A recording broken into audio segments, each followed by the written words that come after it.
I put the Amazon commercial 45 quart cooler through a series of tests alongside the Arctic 45, the Igloo BMX 52 cooler, and the YETI Tundra 45. I tested each for their capacity, durability, ease of use, as well as their insulation and ice retention. And at the end of my tests, I even cut all of these coolers in half to see what the differences were on the inside. I just discovered the truth about Amazon's cooler, and I'm going to share with you what I learned right now. The Amazon 45 fits 48 cans of your favorite beverage. Now, if you know anything about Cooler Bill, you know he likes his beverages frosty. So loading up on 48 lukewarm cans, it's just not going to cut it. So here's 64 cans all lined up, and as you can see, there's a nice amount of room right here for ice. And then there's even, you know, if you wanted to do a little bit of room down here, and then there's about like a little bit extra room right here, maybe 1.5 inches of room on top of the cans as well for ice. So yeah, 64 cans. Pretty impressed with this one. It did really well. But with 7 pounds of ice, the Amazon 45 holds more like 36 cans, which happens to be enough to hold Cooler Bill over for, you know, a few hours. But the number of cans it can hold only tells part of the story. Now, each of the coolers I tested, they have subtle design differences so that even though they carry the same liquid capacity, you can store more in some compared to others. The best way I found to quantify this using science is a ratio I call space efficiency. Now, as you can see, the Igloo BMX 52 performed the best in terms of how much it can store relative to its size. The Igloo 52 not only has more liquid capacity, but it's also more efficient with that space as well, so it's really the roomiest of all the coolers. And I'd say if you have a 5-person family and you want to do an overnight or like a 2-day trip, then that bit of extra room, it's gonna really come in handy. The Igloo has markedly less insulation compared to all 3 other coolers, which you can see when I'm gonna cut them all in half. Now, the YETI and the Amazon coolers, they were decent in terms of space. I noticed that all rotomolded coolers, they kind of end up being a lot smaller on the inside than they look from the outside. The only cooler that actually disappointed me on the storage space was the Arctic, which you can see came in last. For the insulation test, I placed 7 pounds of ice in each of these coolers at the same time and measured their temperature continuously for 100 hours. I did this in my garage in the middle of summer, so the ambient temperature was generally right around 85 to 90 degrees for the first 3 days that I took the measurements. Here's the data from my insulation tests. Now, I wanted to make sure that the conditions were exactly the same for all the coolers, so I just tested them all at the same time. I didn't open any of the coolers at any moment, but I did occasionally give them a jiggle, you know, just to make sure that they still had ice in them, and if any was, you know, running out, anything like that. So I did that. In the graph on the screen right now, the green line represents the Amazon commercial 45 quart cooler. As you can see, it was pretty neck and neck with the Arctic throughout most of the test, and it drifted a bit warmer toward the end. Here's a closer look. The Amazon cooler held under 40 degrees for 56 hours compared to the YETI's best performing 71 hours. Now, this is plenty of time if you're doing a 2-day trip and you want to cook steaks for your final night. I should note that these temps were taken in a North Carolina summer, so the 56 hours applies to when the heat and humidity are all the way up. If it's cold outside, these coolers can keep temps below 40 degrees for much longer, though I don't have any data from the winter on that. In my test, it took another 12 hours for the contents of the Amazon to reach 50 degrees, which is what I would consider the limit of frostiness for your beverage. And while the Amazon cooler didn't technically perform as well as the Arctic, practically speaking, their performance was basically the same. I still don't have a great test for durability, so I just filled these up with ice and I dumped them off a ladder. Science.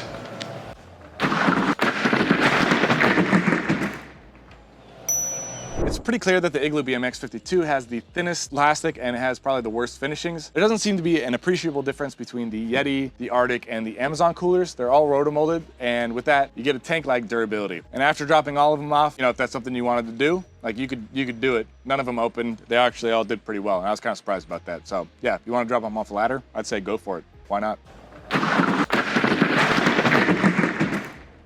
Ease of use is really about how easy this thing is to lug around. So I would say that the Igloo BMX 52, it's the easiest to get around, and the YETI comes in second. The Arctic was the worst. I'd say the Amazon is, you know, just somewhere in the middle. Here's how the empty weights compare. The Amazon cooler was pretty cumbersome to get around. At over 25 pounds empty, that weight can get north of 70 pounds when you load it fully with, you know, ice and frosty beverages. At that point, I don't care how much you bench, bro, probably a 2-man job. Now, all of the rotomolded 45 quart coolers I tested, they all have rope handles, these rope handles right here.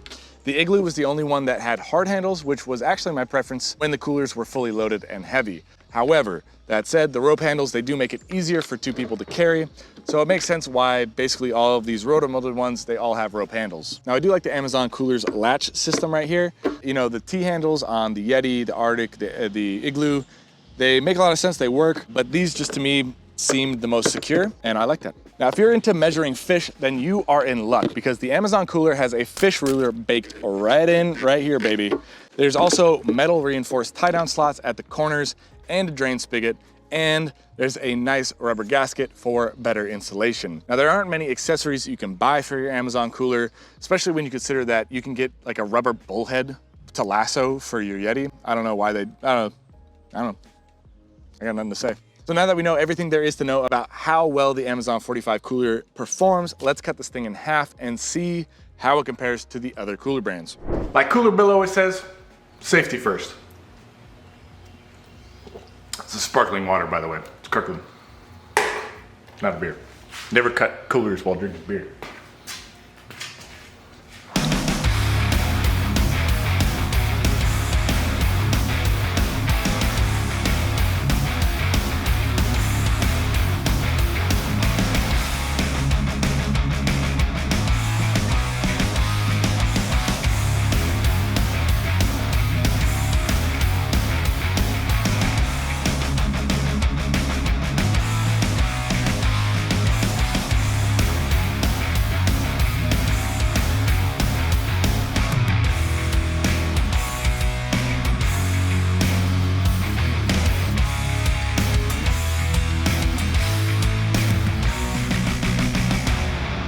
All right, let's open this thing up and take a look at what's on the inside. What the heck is this? Of course, these look like these are merino wool work socks made in the USA that keep your feet dry and comfortable for a full 14-hour work shift. So guys, these are Camel City Mill socks. They're designed specifically for guys who work tough jobs and have sweaty feet. Now, if you struggle with sweaty feet and your work boots tend to get damp, moldy, or if your feet just get swampy and uncomfortable at the end of a work shift, then you're gonna love these socks. They're made with Ironside merino wool, which is a special fiber that allows Camel City Mill to put a ridiculous 10-year guarantee on their socks. Each one of these pairs is gonna last 10 years. Plus, they're made in North Carolina, so you're getting a 100% USA made product, and that's something Cooler Bill absolutely loves. Beyond that, these socks, they have a light compression through the arch and the calf, so your feet still feel refreshed after working a 14-hour shift. So I recommend getting the best-selling Camel City Mill lightweight work socks. This is the lightweight in black. Here is the lightweight in gray. Both of these are available. You can get them in the link in the description down below. All right, that was awesome. Now let's actually get this thing open and see what it looks like on the inside. All right, so I ended up cutting 3 in half. I didn't cut the Arctic in half. I knew that one I wasn't gonna end up really recommending because it just didn't perform as well in the insulation. It was a little too heavy. So it's the one I'm gonna end up keeping for some reason, even though it's like my least favorite. Anyway, that's how Cooler Bill does. Now, brief overview of what we got here. This is YETI, the Igloo, and the Amazon. The Amazon actually ended up having the most amount of insulation, but I think the way it's distributed means for whatever reason, the YETI did perform the best. So the insulation in here, there must be something special about the insulation going on in the YETI because it did perform better in those ice tests despite having less insulation. Like the Amazon even has like 3 inches of insulation here, or like 2.75 inches of insulation on the sides and on the top, whereas the YETI has 3 inches of insulation on the top, but it's about 2 inches everywhere else. So I think that's what I'm noticing here is when I'm comparing all of these coolers together, YETI has the most like uniform insulation. Igloo has the least uniform insulation, and the Amazon has the most, but it is not completely uniform. So that might also have something to do with it. Another thing that's really important to note is that the Amazon and the YETI both have this rubber gasket, which you can see right here. That helps a lot keeping the air, out or keeping the air in. The Igloo does not have that at all. So that's another reason why the Igloo did not perform nearly as well as these rotomolded coolers.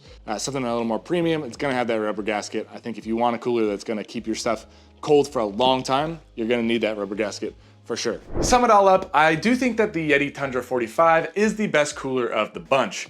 It performed the best in my insulation tests and my ice retention tests, plus it was more lightweight and comfortable than all the other rotomolded coolers. Now, I think the Amazon commercial 45 quart cooler is a great alternative though, and compared to the Arctic, it's definitely my top value for money pick when you're looking for a rotomolded cooler. That said, the Igloo BMX 52 is my favorite budget-friendly cooler. I love how lightweight it is and how much it can store. Plus, I think the price is right, but it's probably not gonna last more than 3 years. So if you want something longer lasting, but it's gonna be a little more expensive, then the Amazon is a great choice for you. Now, if you want to see how the YETI performs, then I definitely recommend checking out this video next.